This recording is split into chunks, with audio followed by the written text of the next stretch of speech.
in yourself. The CCJS website doesn't have a bit of biographical information about him. I know he is on the faculty because I know I've seen his office.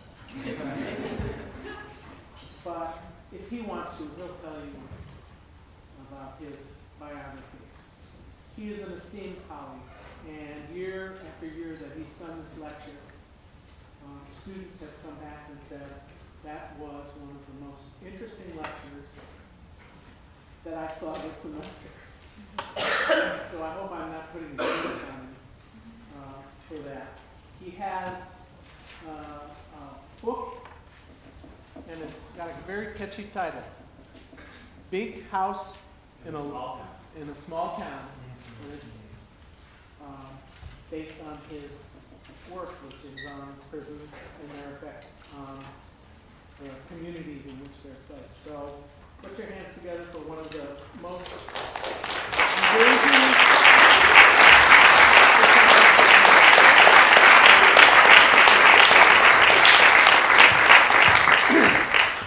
I think the other problem is if you try to Google Eric Williams, you're going to get about 50,000 different hits, so that's not going to help you at all. I will tell you one piece of my background because I'm finally excited to say this publicly. So I moved out. Well, I moved out to California. I guess almost 4 years ago now, and I grew up back east, and people would be like, "Where'd you go to college?" And I'd say Lehigh, and no one had ever heard of Lehigh. Everyone was like, "Where? Huh? What?" Well, anyone who's a college basketball fan might know that on Friday night, my Lehigh University Mountain Hawks took Duke University's, whatever the hell they are, out of the NCAA tournament. So now I'm hoping that when I say I went to Lehigh, people may not know where it is, but they may know that we beat Duke. That's all I care about. So that's a little bit of my background. I really am honored to be here. My first year here, Myrna asked me to do this, and I didn't know that much about the Holocaust lecture series. I figured they'd just bring in, a bunch of people from Sonoma State to give talks, and every year I look at the list of the people that you're bringing in, and it just honors me that you keep bringing me back. On the downside of it, I don't know if you guys noticed there's a camera up here, so you can watch this up on YouTube. So sometime the next week, that will get posted to YouTube. A day or two after that, my older brother Danny will watch it. And then he'll give me notes. And I'll either get an email or a phone call. And he has things he likes to point out, like, I guess I do this thing where I rub my head. And he's like, "Dude, you're bald. Like you gotta make it shiny for everybody. Like, what's that all about?" So that's the downside of doing this every year, is that phone call will come in about a week and a half. So I'm here to talk about the Nuremberg trials and some of what came afterwards, international war crimes generally. And just to sort of give you my background and interest in this, I'm not a Holocaust studies person at all. What I am is sort of a Jewish kid who's a nerd. And when I was young, when I was 9 years old, I got to see Elie Wiesel, the author of Dawn. He came to my hometown and spoke. And I grew up in Bangor, Maine. It's nothing. So the fact that he was coming to our town was huge. And after he came, I was so moved that I started reading a lot of things about the Holocaust. And I think probably a lot of Jewish kids do this. And you start thinking about, your own life and perhaps how lucky you are. And I was a pretty religious Jewish kid as well. And as I got older, it was I took a class on the Holocaust similar to this actually in undergrad at Lehigh, Beaters of Duke. Just gonna get that in there as much as possible. But moved away from it as I went to graduate school. I got interested in the law. I teach the law classes here. I'm the pre-law advisor. I started doing work on prisons. When people ask me why I got interested in prisons, I trace it back to my interest in the Holocaust, as strange as that might sound. But when I was in graduate school, I read, there's a former Harvard law professor, he's passed away, but his name was Lon Fuller. And he was a guy who wrote about legal theory. And he used to write these really interesting hypotheticals, and I have my students read some of them and write papers on them from time to time. And one of them he wrote is about, it's called the purple shirt regime and the problem of the grudge informers. So you guys did that earlier this semester. And what he tries to imagine is how you deal with prosecuting people who do evil things, despite the fact that in some ways what they did was perfectly legal. And what he was thinking about at the time was they were talking about what to do with these war criminals, what to do with the Nazi leadership especially, when technically they didn't do anything illegal. You know, what do you do with, you know, we'll put it in an American context. You guys may have heard last week an American soldier went a little crazy and he killed 15 civilians in Afghanistan, all right? So it's fairly obvious what you do with that soldier, right? You put him on trial or you find out if he's insane, you figure out a way to deal with him. There are laws on the books to deal with somebody who mows down 15 civilians. But what do you do with the person who put him in the situation that made him do that? Do you put George W. Bush on trial for starting an aggressive war?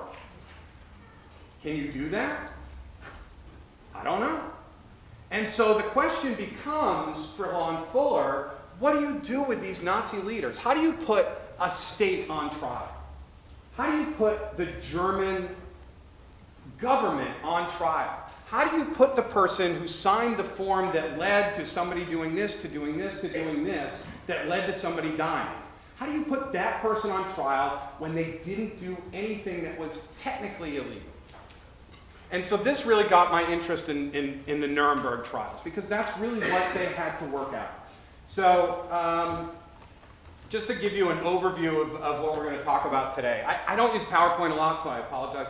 I always criticize my freshmen when they look back at their PowerPoints during presentations, and now I'm going to do the same. And I have my notes in front of me, which makes it that much more pathetic. So basically what we're going to do is we're going to go through the Nuremberg trials. There were actually 13 trials, and I'll get to that in a second.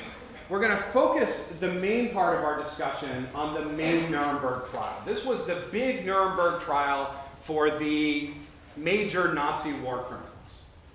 The 22 of them that actually were in the dock. And we're going to go through and talk about that Nuremberg main trial, how it came to be, what happened in that trial. Then we're going to talk a little bit about the subsequent trials, the 12 trials that took place afterwards for the Einstock grouping, for the Nazi doctors, for the Nazi lawyers. Because I think in some ways those trials, those subsequent trials, were what ended up leading us. They became the precedents that we now use to put war criminals on trial. We're then going to talk a little bit about Bosnia and Rwanda, the genocides there and the war crimes tribunals that came out of there. They dealt with them in very different ways. I think the Rwandan way is a very interesting one. And then the eventual creation of the International Criminal Court. The International Criminal Court in July celebrates its 10th anniversary of existence, which is both an exciting and not so exciting moment when you hear about how well or not well the court has done over time. And then I'm going to talk a little bit about the lessons of the Nuremberg trials and the cases that came afterwards. All right, so the Nuremberg trials were the International Military Tribunal of 1946 was convened by the victors in World War II. The French are counted as victors. I don't know, I count them as victors, but they were part of it. The Russians, the British, and the United States were really the biggest push behind this big trial. And then the 12 cases that came afterwards, which were U.S. military tribunals. They were internationally run, but they were specific U.S. military tribunals to deal with the doctors, the lawyers, the industrialists. Okay, so let's go through a little bit of the timeline. There were a series of meetings. Probably the most important one for our purposes was the Yalta Agreement, which was signed, obviously, in Yalta, which took place the week of February the 4th to the 11th, 1945. We hadn't won the war yet, but it had become obvious that we were going to. And so Churchill, Roosevelt, and Stalin got together in Yalta to try to hash out how they were going to deal with Germany afterwards. So it wasn't specifically to talk about the war crimes trials, but they wanted to figure out what they were going to do with Germany. And at this conference, they started this discussion about, well, what are we going to do with the Germans? What are we going to do with the Nazis? What are we going to do with the SS officers? What are we going to do with the people who ran this show?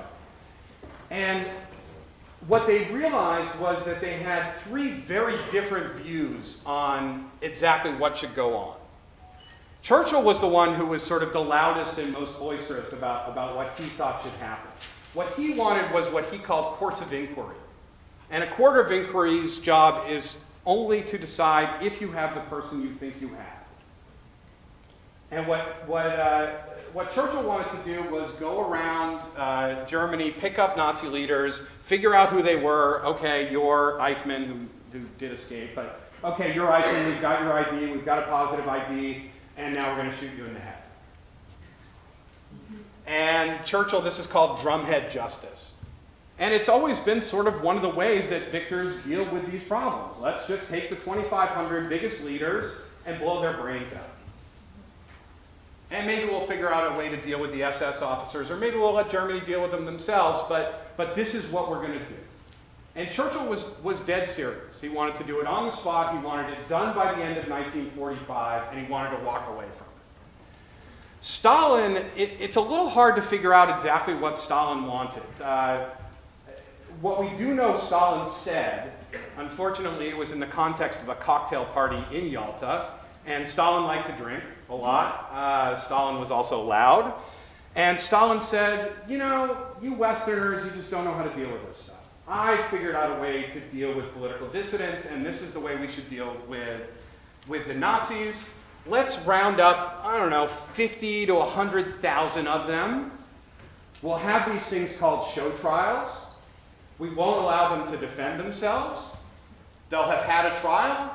Once the trial is done, we'll shoot them in the head. It's a common theme, if you're noticing. And this is what he really wanted to do. It's what he did with his own political dissidents. He'd take them into court. There'd be, 1,000 of them. There'd be a judge there. The prosecutor would read off the charges. The judge would find them guilty. The defendants weren't allowed to speak. You throw them in prison for a couple days, and then you shoot them. And he thought this was really the best way to do it. Well, Roosevelt didn't like that so much. Roosevelt being a liberal, he having a vision of a rule of law, he wasn't so sure. And so he actually asked his advisors for help. And so I'll tell you what some of his advisors said in a second. I think in some ways, Dachau being liberated by the US put a mark on the seriousness of needing to do something. The US knew about Auschwitz.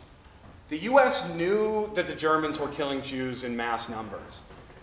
Knowing what they were doing and seeing what they were doing were very different things. When all of a sudden you had US soldiers walking into a concentration camp, seeing dead bodies, seeing these skeletal people, seeing the gas chambers, now all of a sudden the US says, yeah, we really have to do something. This is a horror the likes of which we've never seen. It's so systematic, we have to do something. Okay? At the end of April, Hitler commits suicide. And right after Hitler's suicide, on May 2nd, Supreme Court Justice Robert Jackson is appointed chief prosecutor. This is also a really important moment because it shows how serious the US is. This is a Supreme Court justice. And he's going to take time off from his job to go and be the prosecutor. This is an amazing thing. I can't even imagine somebody doing this today. Robert Jackson signing on to be the chief prosecutor. He had been the former Attorney General of the United States under FDR. He was a well-known Supreme Court justice. Some people thought he was going to be the next Chief Justice. He kind of got screwed out of the deal, but that's not worth going into here. Truman ended up appointing his poker buddy to be Chief Justice instead of Jackson. But Jackson was a huge figure in American law. And so everybody knew when Jackson was appointed that the Americans were going to take this seriously. The other thing that became obvious was that this was going to be a legal production. This is a Supreme Court justice. He is not going to allow drumhead justice to take place. He's not going to allow show trials. And so Jackson really pushes the American plan through. Now, to say there was an American plan, there ended up being one American plan, but there were actually a couple of different ones, and I'll put them in two categories. One is the Morgenthau plan. And Morgenthau was the Secretary of the Treasury. He was also Jewish. When he heard what was going on in Germany, he wanted justice. And he basically agreed with Churchill, except he wanted to go a little bit further. He wanted the summary execution of the 2,500 or so top Nazi leaders that you could find. He then wanted to take all of the members of the SS and SA that could be found, and he wanted them put into concentration camps for life. He wanted them to be slave labor to see what they had been doing to other people. In the meantime, he wanted all of the industrialized parts of Germany to be leveled, those that weren't already leveled by the bombing. He wanted to make sure that Germany never became a power again. And so they would become basically an agrarian culture. They'd be growing grapes, which they do. But they still do that today. But he basically wanted them to become deindustrialized. And you've got to realize, I mean, you know, this is 30 years after World War I that World War II took place. You know, de-arming the Versailles Treaty and making sure that the Germans couldn't militarize again didn't work so well the first time. And so the fear that the Germans might do this again wasn't out of the question. And so for Morgenthau, making them an agrarian nation was the way to make sure that they couldn't do it again. And to make sure that you came down hard on them was the way to make sure they didn't do it again. Well, again, FDR is kind of a liberal. You know, both in a sense of a classical liberal, but also, you know, he's probably the father of modern liberalism, at least as a president. And he wanted something that was a little more legalistic. And so he had Henry Stimson, his Secretary of War, said, no.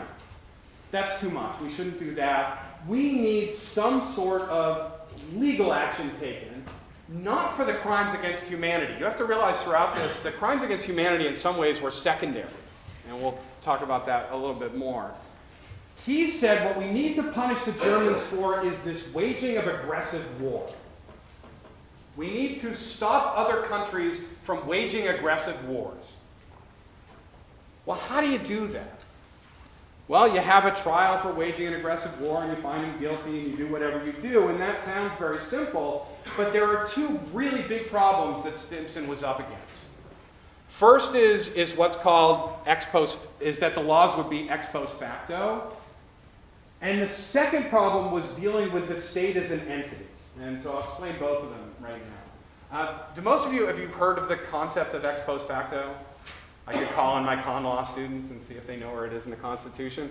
The notion of an ex post facto law is that the government cannot make something illegal today and prosecute you for doing it yesterday.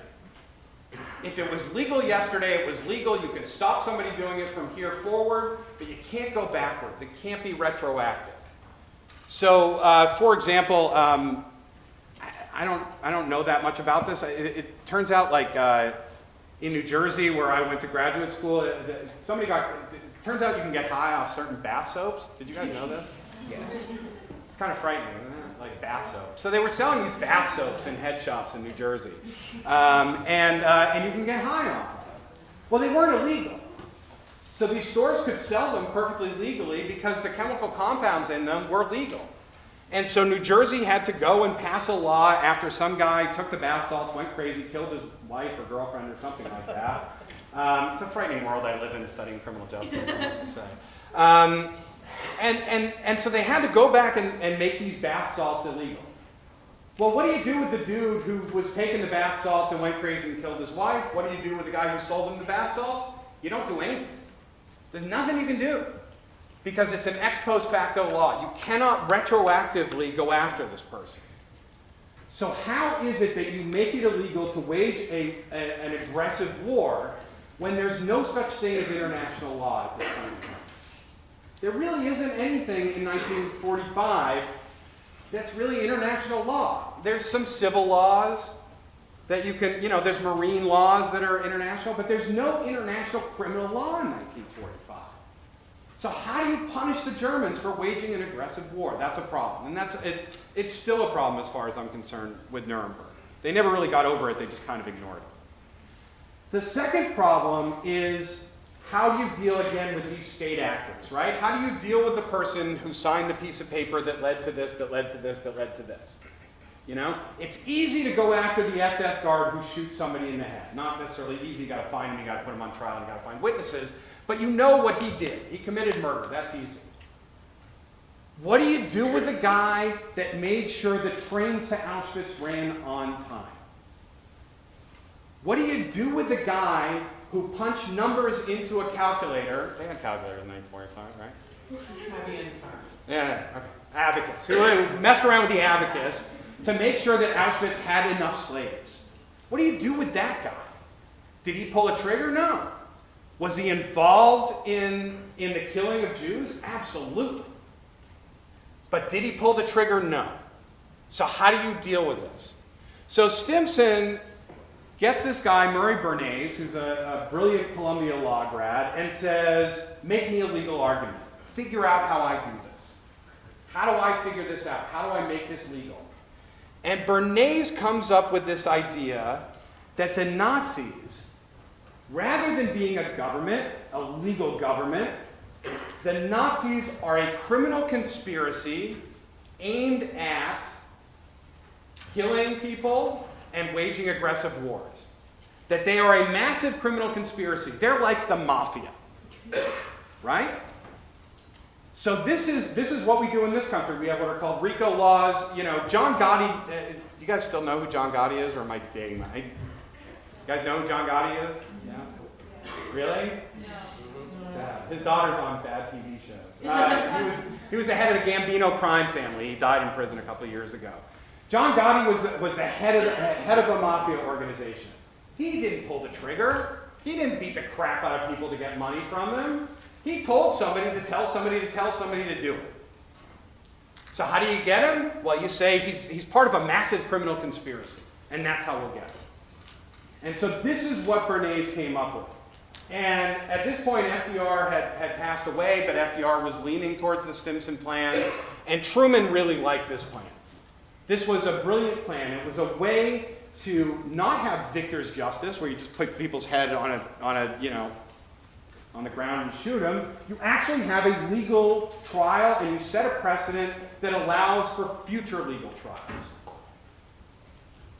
Okay, moving right. So, in May, Germany surrenders unconditionally. In August, I had to do that in my head, that 8 means August.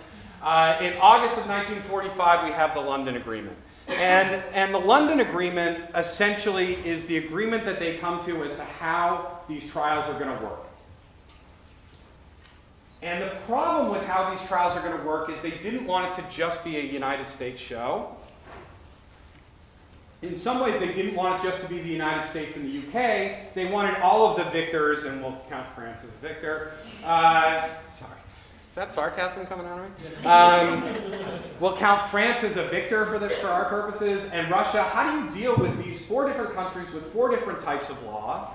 And how do you get them together and come together and have this big trial? And so what they came up with was this sort of quasi-continental, quasi-common law system. So something like what happened in France, something like what they claimed happened in Russia, and something also like what they had in the US and the UK. But the fact is that this is Jackson's show. And it's Jackson's show for 2 reasons. One, he's a Supreme Court justice, and that's just cool. So he's got some pull. The other thing is that the United States, we have the best Nazis. And we have the most documents. And so this allows Jackson to sort of push things the way he wanted them to go. And so the Bernays plan with this criminal conspiracy is what we end up with. So the mix of the adversarial and the continental system essentially works like this. You guys know what an adversarial system looks like? All of you guys have watched Law and Order once in your life, right? You got the prosecutor up there and the defense, and they yell at each other and scream, and you have a jury figure it out. Okay. So we have the adversarial system where you have the judge, you have the defense, and you have the prosecution. right? So you have the prosecution led by Jackson, you have the defense lawyers on the other side, but instead of having a jury like we would in the United States, we took a continental system where the judges actually made the decisions and the judges were allowed to ask questions. So it's this sort of weird hybrid system that they come up with. On October 18th, 1945, 24 men and 7 organizations are indicted as these are criminal conspiracy organizations. Those organizations are important because they become the organizations that the future Nuremberg trials were used. So the Einsatzgruppen was indicted and convicted, and so anyone who was a member of that criminal conspiracy could be tried. They indicted 24 men. 22 actually went on trial. Martin Bormann was tried in absentia, which means he wasn't there. We thought Martin Bormann was alive. There were like Martin Bormann sightings everywhere. Like, oh, I saw him. I think he's in Argentina, whatever. Turns out he was dead. They found his body in 1972. But Bormann was tried and found guilty in absentia. And the 24th person, a guy named Robert Lay, actually committed suicide before we had a chance to put him on trial. And so we have now these indictments in November. Nuremberg trials begin, and all the defendants plead not guilty. All right, so what are the charges? Just making sure it's right. So what are the charges? Basically, there are 4 charges, but we'll put them in 3 groupings. The first charge is crimes against peace. That's the war of aggression. The crime against peace was actually, in some ways, the most legally sound of all of the charges, because what you could prove was that Germany had violated treaties, and they had violated a lot of them. The Treaty of Versailles said they wouldn't rearm. They did.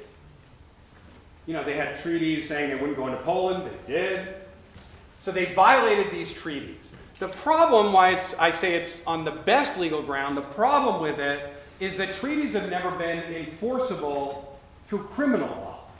And now we were enforcing it through criminal law. But putting that aside. The second set of charges were war crimes. And war crimes have to do with the German treatment of POWs.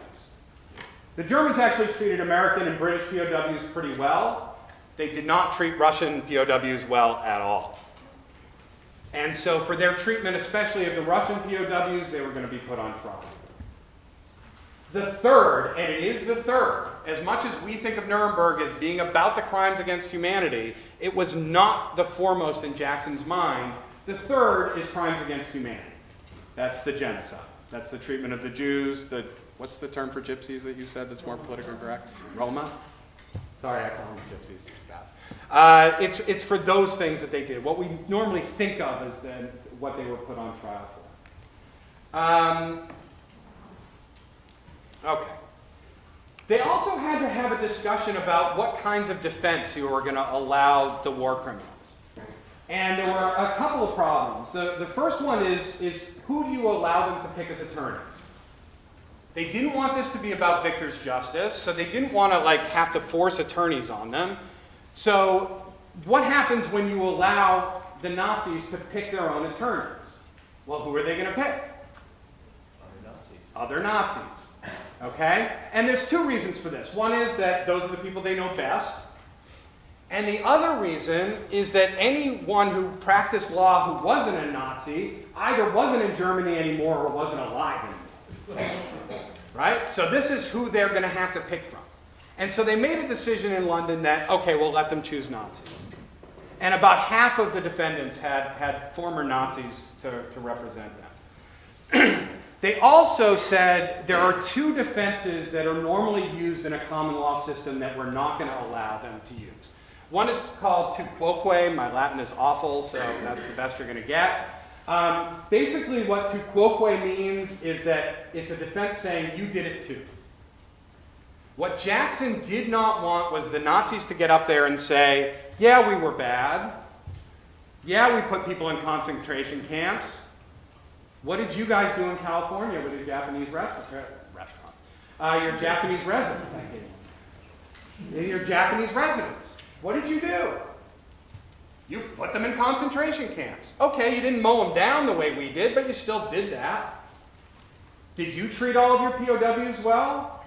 My students just read a case where there were some people who were decided by the Supreme Court that they were unlawful enemy combatants, who we executed with military tribunals. We didn't give them full trials. So the United States was executing German spies, but they executed them. They didn't hold them as POWs. So they decided you can't use that defense. You can't point your finger at us and say, you did it too, which is normally allowed as a defense. If you were bad and I was bad, then it all evens out, or at least it mitigates what it is that I did. The other thing that they wouldn't allow them is that it's a common law defense, what's called duress. That I was acting under duress. I was just following orders. I'm a colonel. I'm the commandant of Auschwitz. I'm responsible for the murder of 2.5 million people and the death by disease and starvation of another 500,000 people. What am I going to say in defense of doing that? I was following orders, and if I didn't do it, I would have been sucking the gas myself. I would have died too. That's duress. And in some ways, that's a defense. It's not quite self-defense, but it's certainly mitigated. And so they said, you know what, they can claim they were just following orders, but we're not going to take it that seriously, because several people did actually argue that exactly. So in some ways, even though this wasn't exactly victor's justice, in some ways it was a little bit, because we cut off really the only defenses the Nazis had against their actions. All right, so let's talk about the players a little bit, and then I'll get to the trial itself. The chief judge was Lord Geoffrey Lawrence.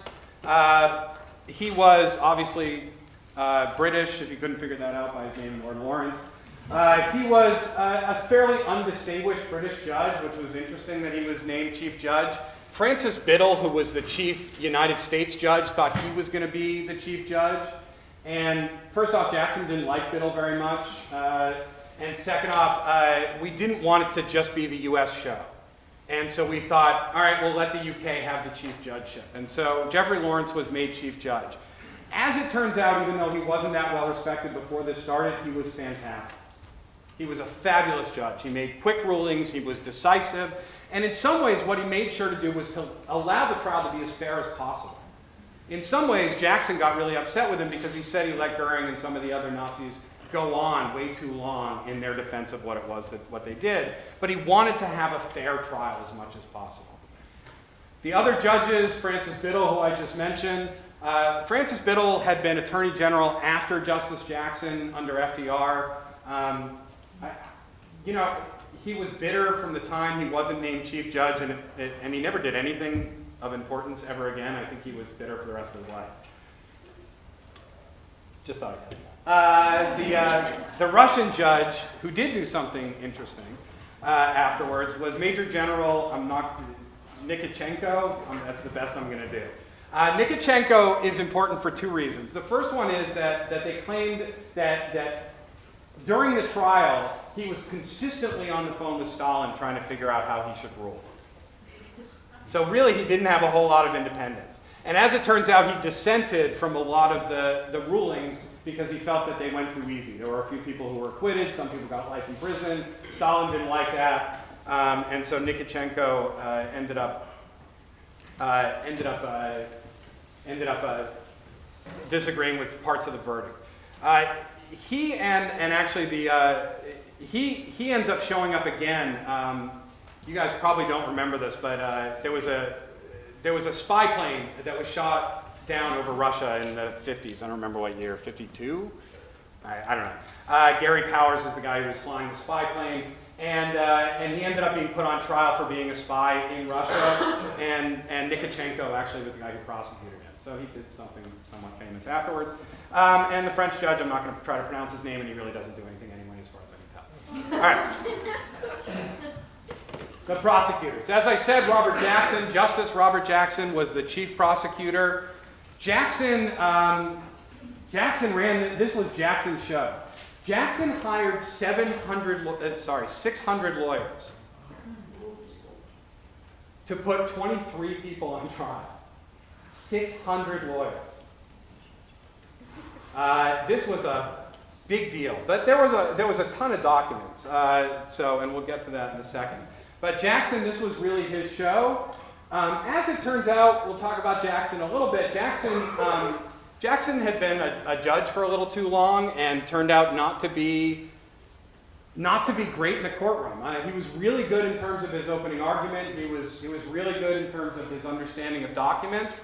He wasn't very good at cross-examining witnesses. And fairly early on, they realized that Sir Hartley Shawcross from the UK was much, much better at it. And so Shawcross ended up, after Goering, doing the cross-examination of most of the war criminals who were on trial. Rudenko and Menthon were also not that important. Okay, so these are the defendants sitting in the dock awaiting trial. You see their little headphones on. We'll talk about them. I put them in categories. In some ways, we did end up catching some big people. Goering, biggest among them. Who we didn't end up catching were the ones we really wanted the most. First is Hitler. Hitler was dead. We really wanted to catch Himmler. Himmler was dead. We really wanted to catch Goebbels. Goebbels was dead. We really wanted to catch Eichmann. Eichmann we thought was dead. It turns out he was in Argentina. And I'll talk about that in a little bit. So we didn't get the 4 people we really, really wanted. The people we got were Goering, who was important, certainly. And then we got underlings of the people we really wanted. And so they sort of represented categories for us. They were sort of stand-ins.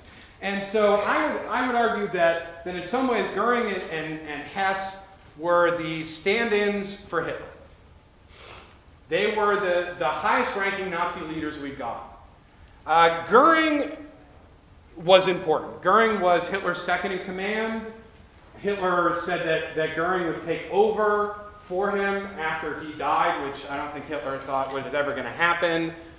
We also knew who Goering was. Like, Americans kind of knew who Goering was because he was, I don't know any other way to put this, he was kind of the clown prince of Germany. Behind his back, always behind his back, he was referred to as Fatso. He was about 5'8", 300 pounds. He wore these just garish, outlandish uniforms, like powder blue uniforms with all of these like various big things coming off of it. He used to change clothes like 5 times a day. I don't know if he just was sweating a lot or if he just thought it was interesting. You know, there's a great documentary that came out on PBS a few years ago, and they have a picture of Goering at his estate petting this baby tiger. It was his pet. You know, this was Goering. I mean, he really was the clown prince. But he was the second in command. He was the guy who read the Nuremberg laws. He was very, very important. He was also severely addicted to morphine. Severely. When they caught him, he actually turned himself over. And he had about 80 pieces of luggage with him because he had to hold his uniform somewhere. One of the pieces of luggage was filled with 20,000 morphine pills. 20,000 morphine pills. I don't even think Rush Limbaugh had that many when he got caught. I think he had like 10,000 or something like that. 20,000 morphine pills. He figured he could stay high for the whole trial. I mean, like, he was like, they'll let me take them. And then they took away his morphine. And they put him on a diet. And he lost about 80 pounds before the trial. And in some ways, it almost would have been better if they had left him high, because what they didn't realize about Goering, like, they thought he was this clown prince, and they didn't realize that when he sobered up, he was smart. I mean, he was devastatingly bright, and he was devastatingly unapologetic. And he ended up being Jackson's worst nightmare in the courtroom in some ways. The other high party leader they found was Rudolf Hess. And Rudolf Hess is, he's interesting. So let's tell you the Hess story. The thing is that with Hess is that he sat most of the war out. In 1941, Rudolf Hess stole a plane. We don't know if he stole a plane or if he borrowed it or if it was given to him, but he flew to Scotland. And he tried to find a guy named Lord Hamilton who he had been introduced to once at a party, and he was going to make peace. He was like, they're Aryans, we're Aryans, we should all get along, I'm going to settle this thing. And so then he gets caught, and he's Hitler's third in command at this point in time, and Hitler doesn't know what to do with it. So Hitler goes, you know what, Hess is crazy. Well, Hess is a good Nazi. So what do you do when Hitler calls you crazy? You say, I'm crazy. He said, I'm crazy, I have amnesia, I don't remember flying anywhere. I don't remember anyone, I don't remember anything. And so he spent the entire war in a prisoner of war camp in England, and then we shipped him back to Nuremberg, and he kept saying, I'm crazy, I'm crazy, I'm crazy. And I'll get to just how uncrazy he was in a second. All right. The propagandists. These were really the stand-ins for Goebbels. These were guys who were at least a part of the machine that made the Nazis as popular as they were. They were not Goebbels, but they were the best we could do. Julius Streicher was, by all accounts, just a despicable idiot and kind of a scumbag. I mean, you could call all of them scumbags in their way, but Streicher, was worse even. He published a paper called Der Stürmer, which was just a Jew-baiting, awful rag. Streicher made the mistake once. He got dissed at a party by Goering, and he got mad at Goering, so he published in his paper on the front page that Goering was impotent and that Goering's child wasn't really his child, which is not a smart move. Goering's number 2 in the party. He may have been the clown prince, but he also has a bit of a temper. And so Streicher ended up spending some time in a concentration camp himself. He ends up getting kicked out of the Nazi party, but we caught him and we put him on trial because he was the best we could do. Alfred Rosenberg was sort of considered the chief Nazi philosopher. He was the one who took Hitler's ideas and tried to give them some philosophical grounding using Hegel and Kant and other people none of you have ever heard of. Okay, some of you have maybe Hegel and Kant. Excellent. All right, the henchmen. These are the stand-ins for Himmler. Himmler, again, was dead. Himmler was the head of the SS. Hans Frank was the Governor General of Nazi-occupied Poland. He was, I would say, personally responsible for the death of 2 million Jews. He was called the Jew Butcher of Krakow. And so he was sort of the stand-in for the SS. The other stand-in for Himmler that we got was Ernst Kaltenbrunner. And the media loved Kaltenbrunner. I can't ever say his name. I'll call him Ernst. They loved him because he looked like what a Nazi should look like. Right, doesn't he? Yeah. And he had this, you can kind of see it a little bit. He had this huge purple scar across his face. And he liked to tell people he'd gotten in a fight when he was in the army. Well, when he was being interrogated, there's a great book written by one of the translators. And when he was being interrogated, they asked him how he really got the scar. It turns out he had a bit of a drinking problem. And he was drunk driving one night, and he hit a tree, and he went through the windshield, and that's how he cut himself. But he liked to tell everyone it was from a fight. And so they kind of really, the press really liked him. He was like 6'3", and he was looked like the evil Nazi. And he was Himmler's second in command. But he was also kind of a buffoon.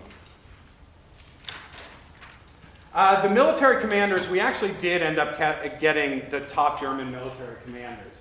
Jodl and Keitel were really number 1 and number 2 in the German army. And the reason we caught them is because they turned themselves over to us, that it was the honorable thing to do. We also had on trial Admiral Donitz, who actually did take power after Hitler killed himself. And he ended up signing the unconditional surrender. So we really did have the chief military commanders. The slave drivers, these were the stand-ins for Eichmann. Because Eichmann was on his way to Argentina at this point in time. But we did catch Albert Speer, who was the Reich Minister of Armaments and Munitions, and Fritz Sauckel, who was the Chief of Slave Labor Recruitment. Now, Speer's title, which says, oh, Reich Minister of Armaments and Munitions, it just sounds like he's the dude who counts that they had enough guns. Actually, he's the dude who tells Sauckel, this is how many slaves I need to make sure to make enough guns. Okay? And Speer, I've heard it argued that Speer actually did have the highest IQ of any of the people who were on trial at Nuremberg, and he ended up getting a fairly light sentence, and I'll tell you about him in a second. The other people we really wanted to get were the industrialists, the people who actually were using the slave labor to their advantage. Shocked, the Reichsbank president always argued that he had no idea what was going on. The thing about the Germans was that they documented everything, and Jackson's staff found a memo that Schacht had written saying that they were running low on money and they needed more gold, and could they please get some more Jews so they could get some more gold teeth so that they could have some more money. And once they put that in front of him, he couldn't really argue that he didn't know what was going on anymore. Walter Funk was the Minister of Economics, and he really did argue that he didn't know what was going on, and in some ways they believed him. All right, this is a very important quote from Justice Jackson. As I said, Justice Jackson may not have been great in terms of actually like the give and take in the courtroom. Where he was devastating was in his opening argument. His opening argument, it's very long. I mean, if you want to go to sleep some night, you can watch the whole thing. But he was incredibly eloquent. And Jackson's opening was brilliant and moving and exceptional, and got people to realize how serious this was. And this is just one of the quotes from his opening argument. The problem is that Justice Jackson, he never really understood until pretty far into the trial that Nuremberg in some ways was about the symbol, it was about the show, as much as it was about getting these guys. And so he wanted to devastate them with documents. And so at the beginning of the trial especially, it was all about documentation. The problem with that is every document that was put into the record had to be read.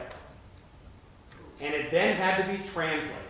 Now, IBM had come up with this cool thing that we wouldn't think was so cool, but it was pretty cool. It allowed you to push a button and you could listen simultaneously in German, English, French, Russian. Is that all of them? Yeah. So 4 languages it was being translated into. The problem is that we didn't do this a lot. It wasn't like the UN now where you've got, hundreds of languages all at once. Interpretation machines weren't very good, so it took forever to read these documents. And all of a sudden, the prosecutors started noticing that the journalists kind of stopped showing up, and the newsreels stopped showing film. I mean, it was Jackson up there going, I mean, even if he put some inflection into it, it's still, I've been lecturing for 55 minutes, there are people already falling asleep. Anytime you're in there for 8 hours in a day just reading documents, imagine what that's like. And so it was just god-awful boring. I mean, they were devastating documents. But the other prosecutors started to say to Jackson, we need some movies. We need to move people. We need witnesses. Get somebody in that chair admitting some stuff. And so Jackson finally gave in when he realized that the news was stopping coverage. And so the first thing they did was put up some film evidence. And they did it in over the course of a single day. The first movie they showed was called The Nazi Plan. And it was clips. You can actually see them I think they're up on YouTube. It's clips from German propaganda films about the planning of the war. And so you see, Hitler giving speeches and planning the war and all of these kinds of things. And because they were from propaganda films, they were, meant to sort of boost you up. And so they showed this plan, and Goering was ecstatic. Goering was like, Jackson's going to want to become a Nazi now. He really did say that. He was like, everyone's going to see why we love the Fuhrer. They're going to see why we did what we did. And they go to lunch, and they come back in, and there's another movie. And this one's called The Nazi Concentration Camps. This one you can also see on YouTube. You better have a strong stomach if you want to watch it. And it's scenes from Dachau, and it's scenes from Bergen-Belsen. And it's scenes of burned bodies, and it's scenes of skeletal bodies. And several of the defendants actually were weeping. And journalists didn't give them much credit, and maybe I wouldn't give them much credit either. But they realized, I think, at that moment when they saw this video that they were sunk. That this video was so devastating. And Jackson finally realized, we've got to have a show here. Let's have a show. And so, and I don't mean that to sound like it's good. I just mean that you're setting a worldwide precedent here, and you've got to make sure that if you're going to get them, it's not just going to be legal, that it's going to make sure that you really get them. And so they start putting on on witnesses. Or Thomas Dodd, whose son Chris Dodd was a senator in Connecticut. Thomas Dodd was reading off documents, and he's standing at the bar and he's reading documents. And over here, or sort of over there, is a table with a sheet over the top of it. And everyone sees it, and he keeps looking at it very dramatically. He kind of had this flair for the dramatic, and no one knows what it is. And he starts talking about these documents that were signed at Bergen-Belsen, and he goes, and I'll show you what his desk looked like that he was signing it on. And they pulled the sheet off, and the commandant at Bergen-Belsen had taken a Jew who had been gassed, taken his skull, taken his head, shrunken it by taking out the skull, had it mummified in whatever way, and had it turned into a paperweight. And that was what sat on his desk as he signed the orders. And I heard an interview with Christopher Dodd once, and he said, you know, what my father understood was when you're throwing these numbers out there, you know, 6 million, 2 million, 100,000, you don't understand those numbers. But when you see a shrunken human head that's a paperweight, that means something. And that's what Dodd understood. And then they started putting witnesses on. And so there were witnesses like General Lahas, who was second in command of German intelligence. He was the last surviving member of a group that tried to kill Hitler. And he got on there and he said, this is what Goering was there for. This is what Goering was there for. Goering went here, Goering went here, Goering went here. They brought a former SS officer who worked at Auschwitz. And he talked about what we did with the Jews. How many of them got killed? How many of them went into the labor? They brought out the Mauthausen death book, which was a list of everybody who had been killed. It had fake reasons why they died, but it was a list, just name after name after name of dead people.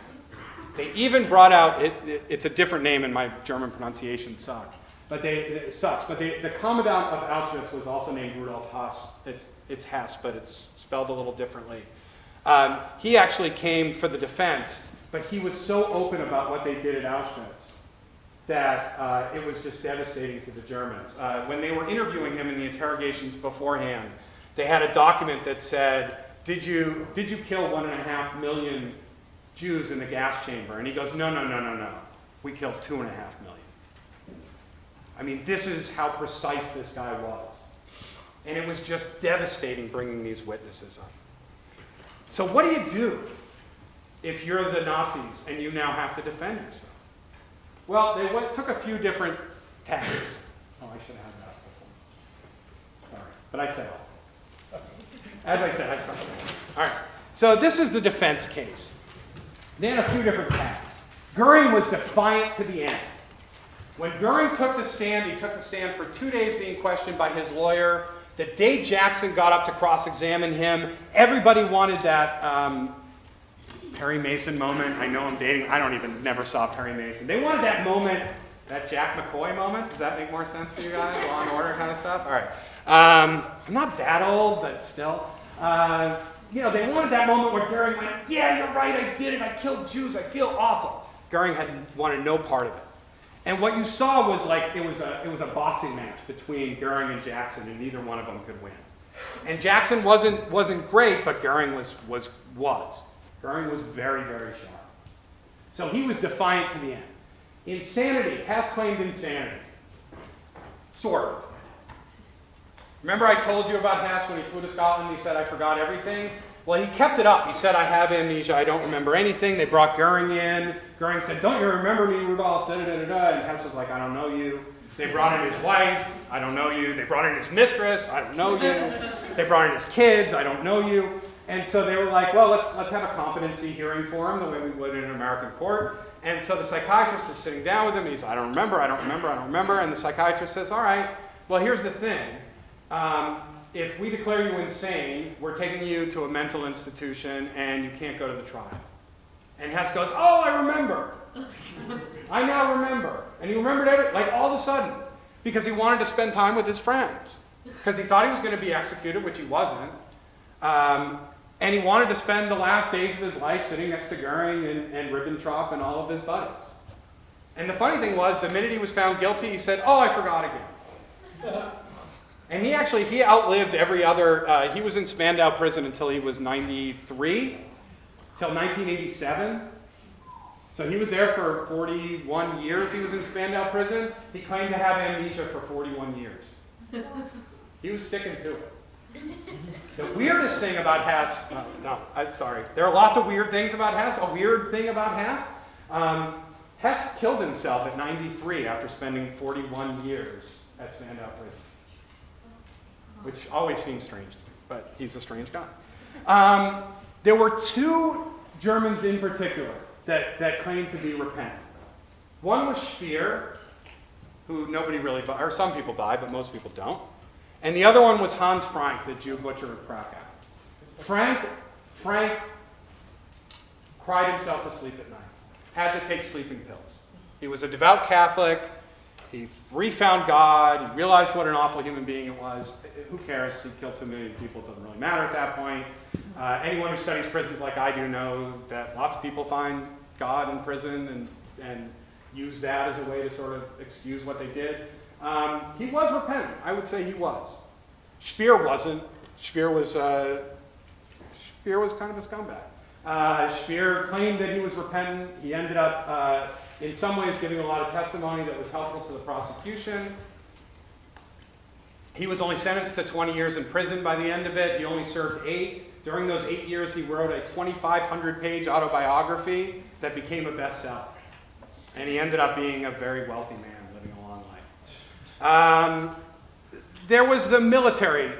Even though they said that you couldn't say I was just following orders, Keitel and Jodl were like, we're military men. We were just following orders. It didn't help them. They were both executed. But that's what they claimed. Funk and Sauckel claimed some form of lack of knowledge.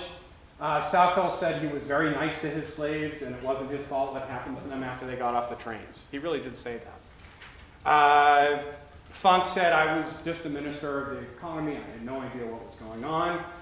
The real defense all of them did was blame the dead guys. That was the defense. Blame Hitler, blame Himmler, blame Eichmann, blame Goebbels. All their fault. And for some of them, it kind of worked. As it turns out, they were relatively fair proceedings, I would argue. 11 of the defendants were sentenced to death by hanging. There were 3 acquittals. And the other 8, sorry, my math is slow, I'm tired, it's the end of the day. The other 8 got various terms from 10 years to life imprisonment. The verdicts were handed down in October of 46. The trial took a year. Their appeals were rejected 12 days later. And on the 15th, Goering commits suicide. Goering had requested that he be shot, that he get a firing squad. This was the military way to do things. That being hanged was a coward's death. And when they refused his request to go in front of a firing squad, he had befriended an American guard who kind of liked him and kind of was a bit of an he was an anti-Semite. It was okay kind of in a weird way with what the Germans had did. And he snuck Goering into the room where his luggage was. Goering had a cyanide pill there, and on October 15th, he bit into it and died. So 10 people were hanged on October 16th. All right, so that ends the first big trial. I swear I'm not going to spend as much time on every trial. After that, there were 12 other war crimes trials that took place between 1946 and 1949. There were actually several more planned. These trials, the A team went home. The A team being Justice Jackson. The B team took over. Telford Taylor was a very good lawyer, but he was the B team. And they had 12 other trials for the Einstock group and for the doctors. Unfortunately, they didn't have Mengele. The Israelis almost caught Mengele when they caught Eichmann, but they didn't quite get him. And in 1949, by 1949, some of the eagerness to continue these trials was waning, especially in Germany. Germany was now split between East Germany and West Germany. The Cold War had cranked up. In 1949, the Russians actually blockaded West Germany. West Germany was separated from the West Berlin, was blockaded from the rest of West Germany. The Russians surrounded it, wouldn't let foodstuffs and other things in. And the Germans said, look, the Russians, we as Germans, we've had enough of this. We just need your help keeping the Russians at bay. Can we please stop with all the war crime stuff? And in some ways, to the Americans at this point in time, the Germans were more important to us as allies than people we were going to go after. And so in 1949, we stopped the war crimes trials run by the internationals. In 52, we create a clemency board. That's how Speer got out early. And most of the people who were even, Hess is the only one I know of who served that long. I mean, he served for 41 years. We started letting people out of prison early because we needed a lot of these people for other reasons. I mean, you were taking some of the best minds in Germany and putting them behind bars, and we wanted them. We wanted their help. And so we started letting them go. And the Germans, over time, they had some trials in Dachau and Auschwitz, or for Dachau and Auschwitz at later times. And the Mossad hunted Eichmann for years. So did some other people. There were a lot of people involved. They found him in Argentina. He was kind of living a very pathetic life by that point. He was living in a hovel of a house outside of Buenos Aires. It didn't have any electricity or running water. They found out he was Eichmann. They planned a whole... the Argentinians were not fans of the Israelis, so they planned a way to kidnap Eichmann. They threw him in the back of a car. They took him to a cabin. They got him to sign a form saying he was Eichmann. They got him to sign a form saying that he would allow himself to go to Israel. They threw him in the back of an El Al plane and they took him to Israel. The Argentinians woke up and said, "What did you guys do?" And they said, "We got Eichmann." They almost got Mengele that same trip. They came very close together. Tell them who Mengele was. Oh, they don't know. Sorry. Mengele was the worst of the Nazi doctors. He was at Auschwitz. He would decide who lived and died. He was the leader of horrible experiments on Jews, trying to figure out how to sterilize them, figure out better ways to kill them, give them diseases to see if he could cure it. That's who he was. So Eichmann was put on trial in Israel and executed in 1962. However, from 1949 until 1995, the international community could not come up with a way to deal with war crimes and wars of aggression. There wasn't another international criminal tribunal that was truly international for all of those years. And there are a couple reasons for that, and I'll get to that in a second. The first time we had really true international criminal tribunal after Nuremberg, what Nuremberg really led to was in Bosnia. In Bosnia we had, did they study Bosnia at all here? It's coming up. It's coming up? Okay, soon you're going to learn about a big genocide in Bosnia. It's coming up in your class, so I won't go into it too much, but the fact is that lots of Muslims were killed, there were ethnic cleansing going on. NATO went in, the US-led NATO forces went in, sort of saved the peace. The former Yugoslavia was no more the former Yugoslavia. And the international community came together and created the first International Court of Justice, actually held in Bosnia. They didn't finish what they were doing until 2007, actually. They got convictions for several of the leaders, but very few of the henchmen. I recently read a report actually came out last week by Human Rights Watch about the job the Bosnian international courts did, and they did a fairly good job. It's probably one of the success cases of international criminal justice, as much as you could say that. They indicted 161 individuals. They convicted and sentenced 48 to terms of up to life in prison.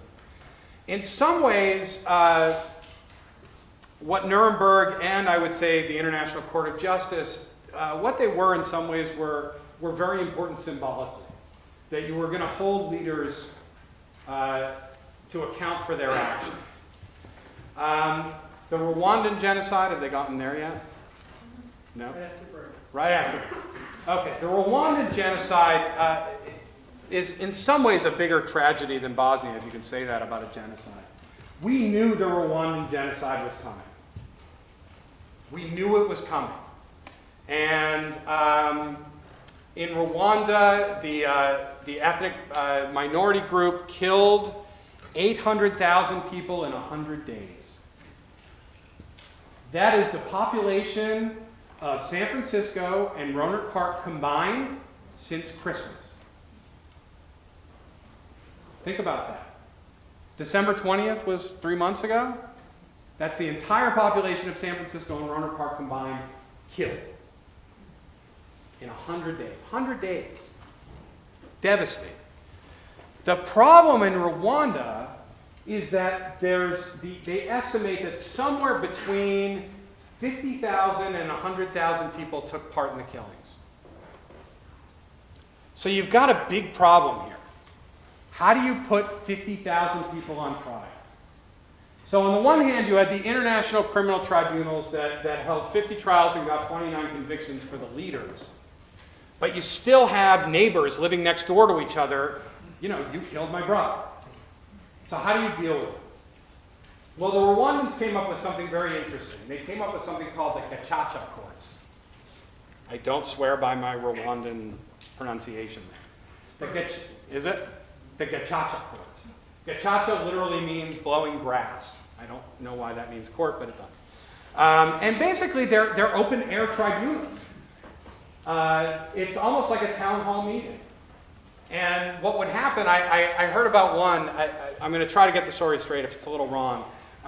It occurred before a wedding. It could happen anywhere. So there was a wedding about to take place. So the entire town came together. And this woman came forward and she pointed out a guy. You killed my brother. And then you came forward and said, no.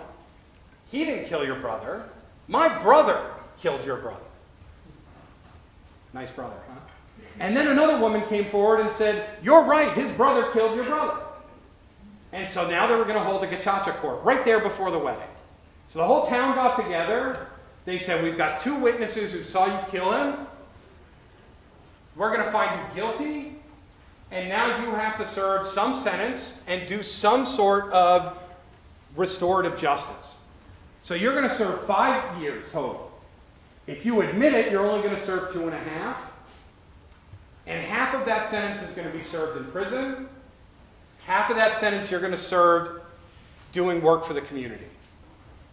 And it's a way to sort of get some form of reconciliation without having to have formal trials for 100,000 people. Is it a good idea? I don't know. I'm sort of a legal nerd, as I said at the beginning of this.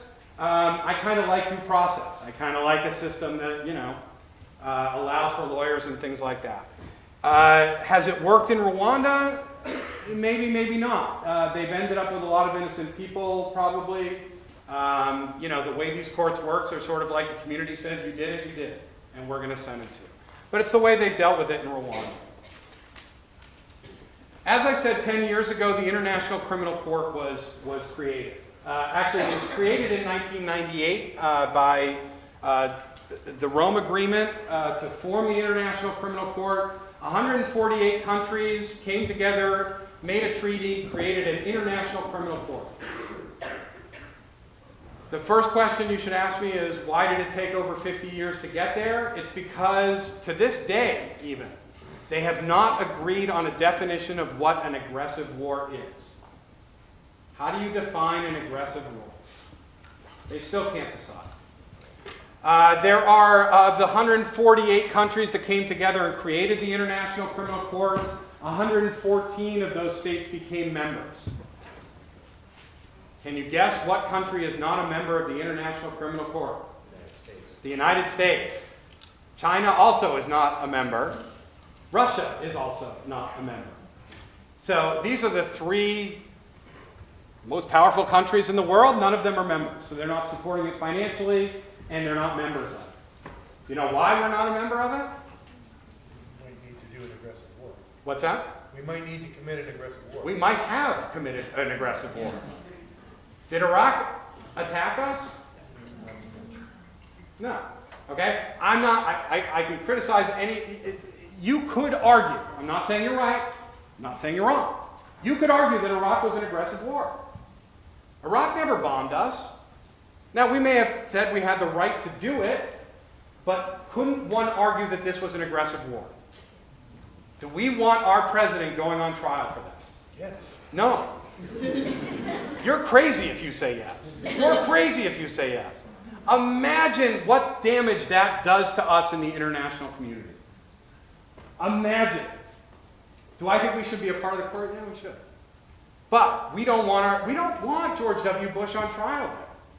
Obama doesn't want George. He may hate George W. Bush. I don't know if he hates him. You may hate George W. Bush. But the argument is that it weakens us as a country. The other thing is we don't want our soldiers going on trial there. We don't want that. And this is the biggest problem with the International Criminal Court, is that if you're going to have it, everybody's got to take part. So the International Criminal Court was created in 2002. There have been 7 official investigations in the last year. Kenya, Congo, Sudan, Central African Republic, Uganda, Libya, and the Ivory Coast. What do all of those countries have in common? They're all in Africa. They're all in Africa. And one of the big critiques of the International Criminal Court is it's, however you want to look at it, it's the first world telling the third world what to do, or it's the white people telling the brown people what to do. Either way you look at it, it's a pretty decent critique. And the reason why this is twofold. Well, besides any other reason you want to come up with. But I will argue it's twofold. One is that in order to come before the International Criminal Court, you have to be a member nation. Or you have to be recommended by the UN Security Council. The only time that's happened is Libya.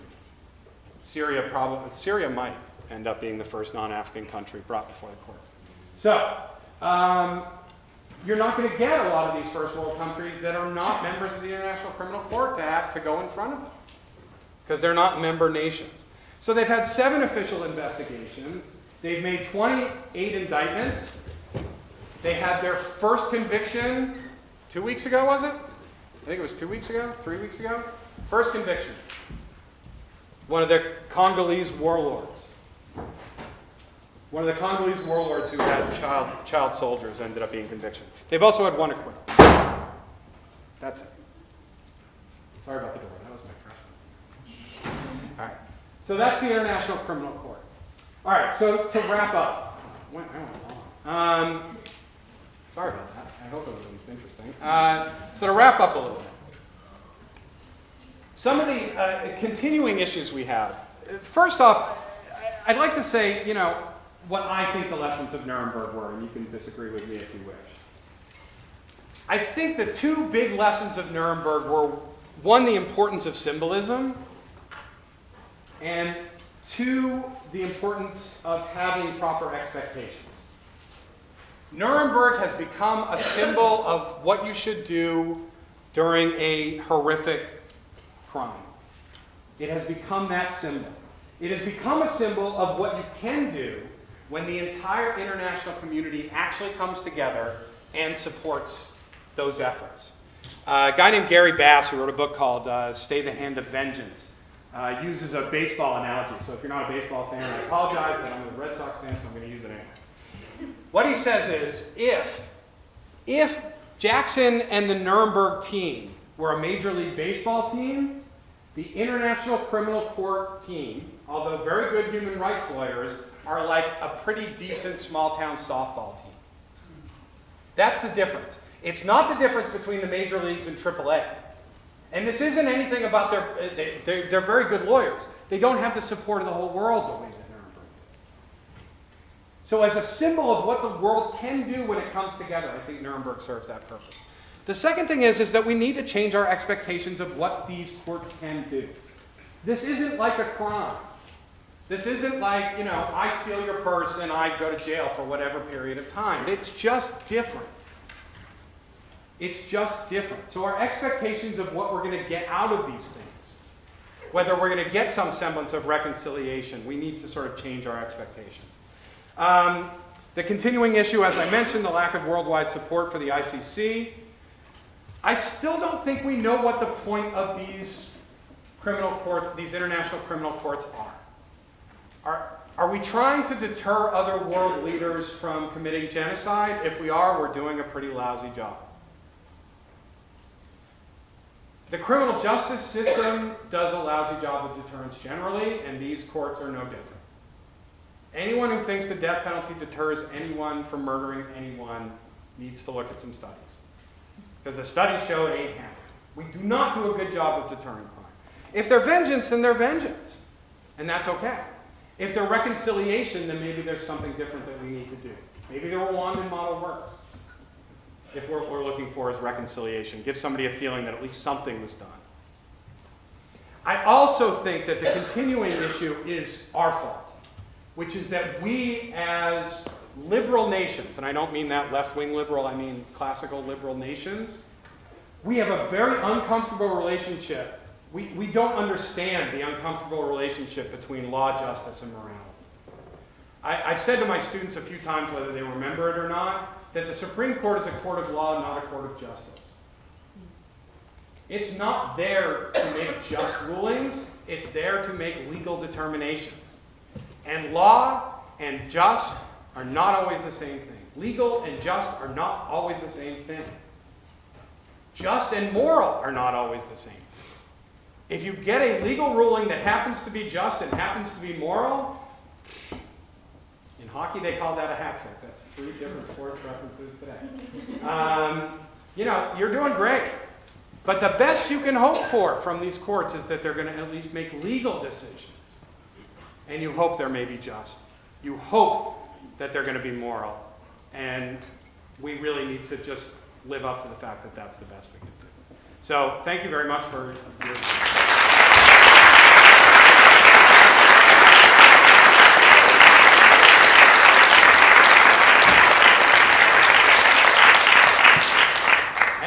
I think that any of my students know I get sick of talking after a while. That's why I ask a lot of questions. So that's about the longest I think I've ever spoken straight in my life. So I hope you have some questions, because I always like answering questions. Yes? I read that Bush was actually indicted of war crimes in a Malaysian war tribunal. I heard that too. She heard that Bush was actually indicted in a Malaysian war crimes tribunal. I'd have to check that. I remember reading something about that too. It obviously didn't go anywhere. It was not the ICC that indicted Bush. There were people who argued for it. The ICC can't indict Bush because we're not a member nation. So the only way that they could indict Bush is if the UN Security Council actually recommended indicting him. And do you know who's not going to do that? Us. And I don't think anyone else is. I don't see it happen. Has Rumsfeld been changed or indicted? No. I mean, maybe by something like the Malaysian, but not that I've seen. Yes? How did they almost get that doctor? How did they almost get Mengele? There's a great book called The Hunt for Eichmann, and I'm blanking on who wrote it. It really reads like a, exciting detective novel, except it's true. The Mossad agents were actually, I want to get the story right. One of the Mossad agents was actually there staking out Mengele, and Mengele, the Mossad agent ended up calling back to Israel to get approval to get a team over there to grab Mengele. In the meantime, Mengele kind of caught wind that somebody was asking strange questions about him. He ended up changing his identity again, moving to a new town. Mengele had a lot of money after the war, and the Israelis never caught wind of him again. While he was there, he also started to get rumors about Eichmann and where he was. And that was how, it was very confusing. There were people who knew where Eichmann was and were telling the West German government where Eichmann was, and the information wasn't getting to the Israelis, and eventually it did. And so they were like, well, while we're here, we'll get Eichmann, and they did. It's a much more interesting story than I just made it sound, so you should read the book. It's great. Can you elaborate a little bit on the connection between prison systems and the Holocaust? Why I Yeah. make that connection? Oh, Yes. goodness. Just a little brief elaboration. Never brief. I don't know. I guess because I was a weird kid anyway, and a nerdy kid, and so there was a part of me. I think my mother was always upset because I would read these Holocaust stories and then I wouldn't sleep because I'd be waiting for the stormtroopers to come down my hallway in Bangor, Maine. But I remember what I remember distinctly was the picture I always had in my head of the barracks in Auschwitz that I got from night. I still, I've seen pictures of it, so maybe that's where the picture comes from. But I remember thinking, what is it like to live like that repressed? Not even so much the dying side, but trying to live day by day, 4 people to a wooden bunk and try to survive. And I remember as a kid, in Maine, what used to be the Maine State Prison is in a beautiful area of Thomaston. And I remember driving by the walls of it and making that connection between the two. And then when I was in high school, a friend of mine actually went to the Maine State Prison and I visited him. And became more fascinated by prisons, and it just became something of a bit of an obsession. I never thought I would study prisons. I mean, that didn't really, I went to graduate school. My degree's in political science, not criminal justice. I was going to study law. And I specifically wanted to study the death penalty. But I was always interested in prisons, and I had a faculty member who sort of said, you should move in that direction. And when it's your advisor, you kind of go, okay, I'm moving in that direction, and that's how I got interested in prisons. But I really do trace it back to thinking about what the barracks were like in Auschwitz. Weird story, I guess. Hello. I'm sorry. I was kind of curious how I was listening to everything you had to say, but maybe I don't understand how the International Court of Justice case, how it actually came to be. And I was curious because you said the only way that we could, as a country, be part of it is to volunteer ourselves or to enter into it. How did Africa become a part of that? They must have known that there was so much going on. Was it the citizens that wanted them to be held accountable for the genocides that had happened, or? I think in some ways, the African Union. The African Union became a part of it, and so if you were a member nation in the African Union, you had to sign on. And the same thing happened with the European Union. So all European Union member nations are a part of the International Criminal Court. So I think there were countries in Africa that did it very unwillingly. So a member nation essentially, after something horrific happens, ends up filing a request for an investigation with the prosecutors in the International Criminal Court, and then the International Criminal Court is allowed to go and investigate. What the International Criminal Court is not allowed to do is they don't have their own police force to go and get the people. So one of the reasons why they haven't actually had as many trials as they would have liked to is that they have warrants out for people in Stan who they don't have physically in their custody. And it was difficult in Bosnia too, because NATO said, even if we trip over somebody who's an indicted war criminal, we're not arresting them. That's not part of our mission here.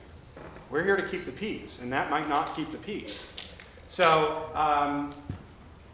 you really have to wait until the member nation ends up changing hands of governments and they turn over their war criminals. And that's how it usually happens.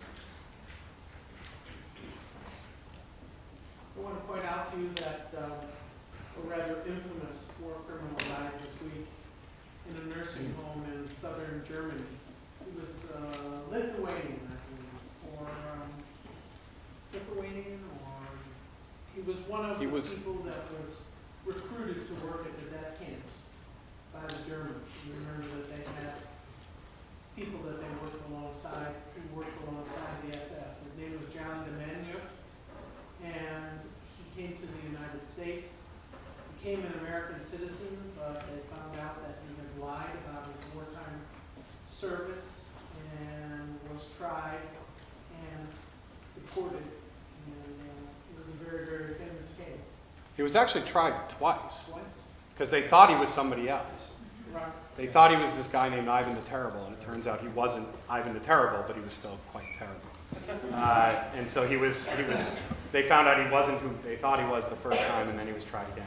But there's still, I would say, several thousand of those kind of people that are still living. He died at 93, and it doesn't look as though some of the people who hunt war criminals are going to let them off the hook. So they still have to look over their shoulders. Will you join me